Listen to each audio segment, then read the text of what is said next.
यशोदा तेरे छैया ने और मैया मेरी मटकी फोड़ी गिराई। यशोदा तेरे छैया ने मैया मेरी मटकी फोड़ी गिराई।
भगवान मुरली मनोहर घनश्याम ने गोपियों को ज्ञानता का परिचय दिया है।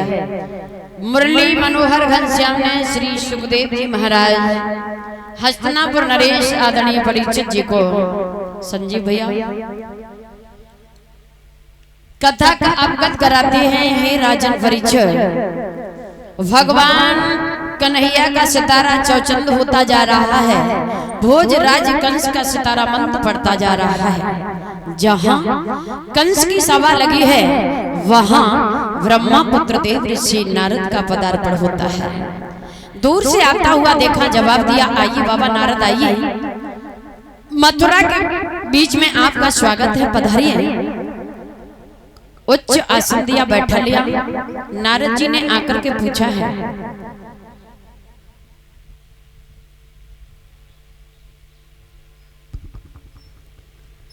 कहा महात्मा जी, वैसे हमें पीली वस्त्रों वालों से सख्त नफरत है, मगर आपको देखकर दया आती है, क्योंकि आप हमेशा हमारे हित के बारे में सोचते हो।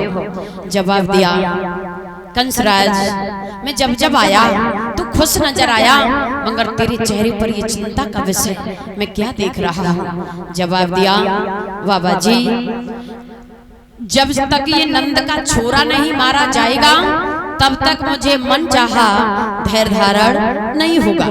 याद रखना श्रोतागण भाई बहनों, जब ये कहा, कहने लगे आखिर बात क्या है। जवाब दिया है कि आज तक जब से ये बालक पैदा हुआ, मैंने बड़े बड़े राक्षसों को भेजा, अपनी बहन पूतना को भेजा, किसी ने आकर के मुझे ये नहीं बताया कि वो नंद का छोरा काला है कि गोरा है।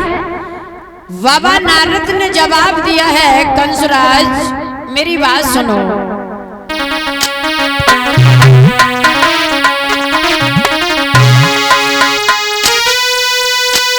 कहे कंसराज दिन दिन तेरी और क्यों दशा बिगड़ती जाती है,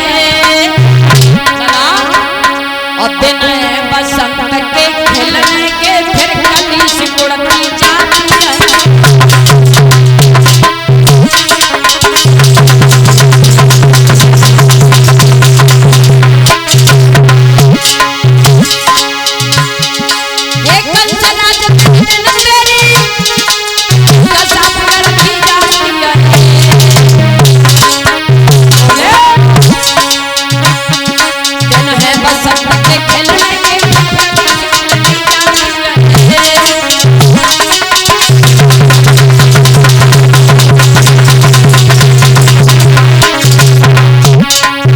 जवाब दिया बाबा नारद ने, बेटा कंस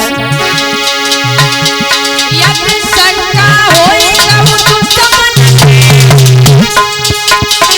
धावा करके हराया और भीतर से कोई हो तो बेटा तबाह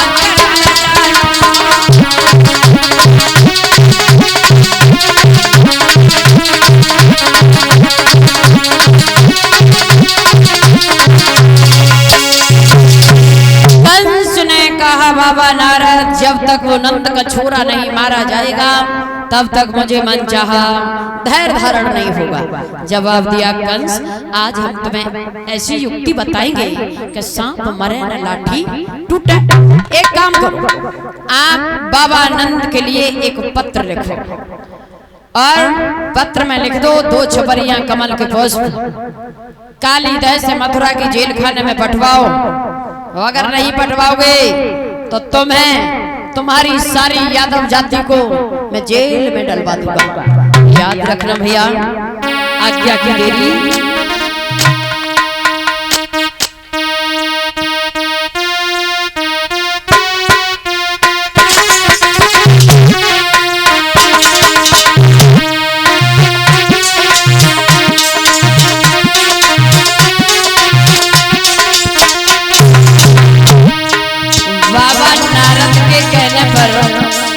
कंस ने कागज और कलम हाथ में लिया, चिट्ठी लिखी है।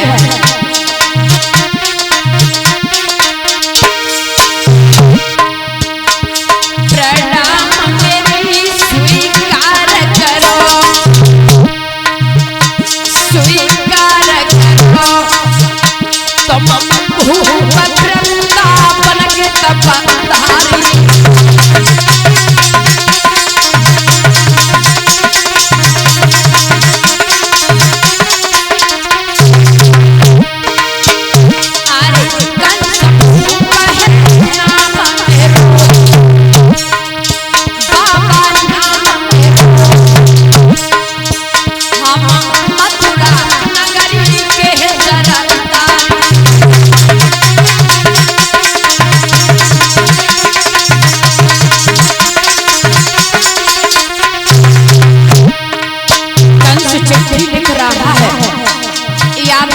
सरताज बाबा नंद, अरे कमल फूल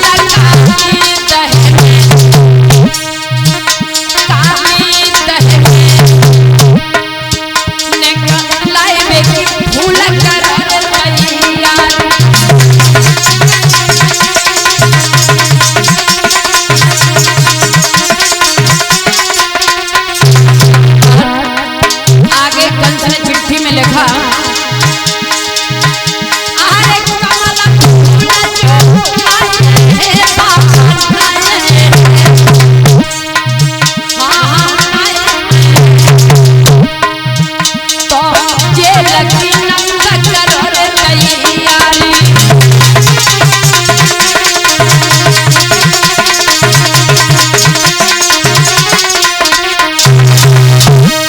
कंस ने चिट्ठी लिखी है और चिट्ठी लिखने के बाद वृंदावन में चिट्ठी पठवाई।